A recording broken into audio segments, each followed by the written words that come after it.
Mesdames et messieurs, l'économie informelle constitue l'un des plus grands défis de développement économique auxquels les États se trouvent confrontés aujourd'hui, partout dans le monde, notamment dans les pays en développement. Selon les chiffres de l'Organisation internationale du travail, plus de 85% des emplois en Afrique subsaharienne se retrouvent encore dans le secteur informel, représentant une contribution significative aux économies nationales, mais très peu structurée. En Côte d'Ivoire, l'économie informelle concerne près de 9 emplois sur 10. Selon la Banque mondiale, elle représente environ 30% du PIB national. Ces chiffres nous interpellent tous et indiquent par les proportions l'urgence de réussir la transition de l'économie informelle vers l'économie formelle.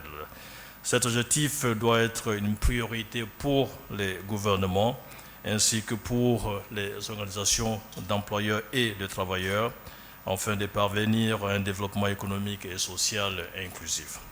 Le sommet qui nous rassemble aujourd'hui arrive donc à point nommé. Il constitue une plateforme stratégique pour le groupe des employeurs et lui permettra de préparer la discussion générale sur l'informalité qui aura lieu lors de la conférence internationale du travail prévue du 2 au 13 juin prochain à Genève. Ce cadre offre également aux entreprises et aux parties prenantes, telles que les organisations multilatérales et les institutions de développement, une opportunité de contribuer à l'élaboration de politiques qui favorisent un environnement commercial plus viable. Notre rencontre révèle donc un enjeu crucial.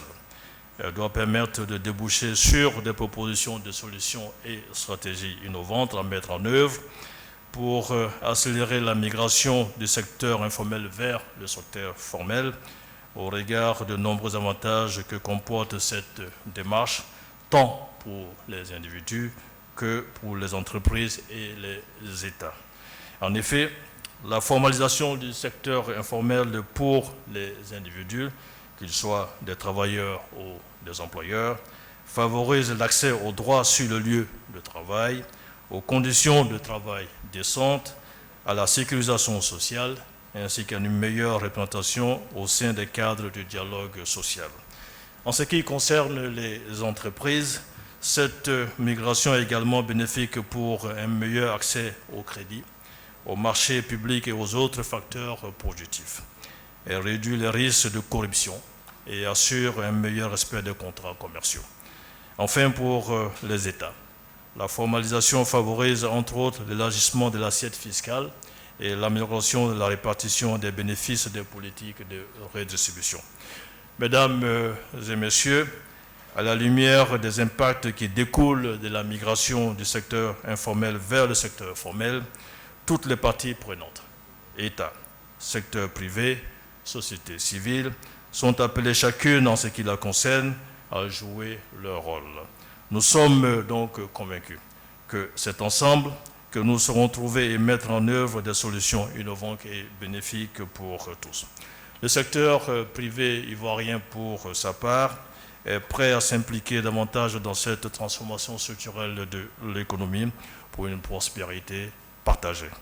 Pour ce faire, il devra activement, en soutenant les politiques qui favorisent l'intégration des acteurs formels dans l'économie formelle et renforcent la compétitivité des entreprises dans un environnement concurrentiel plus équitable.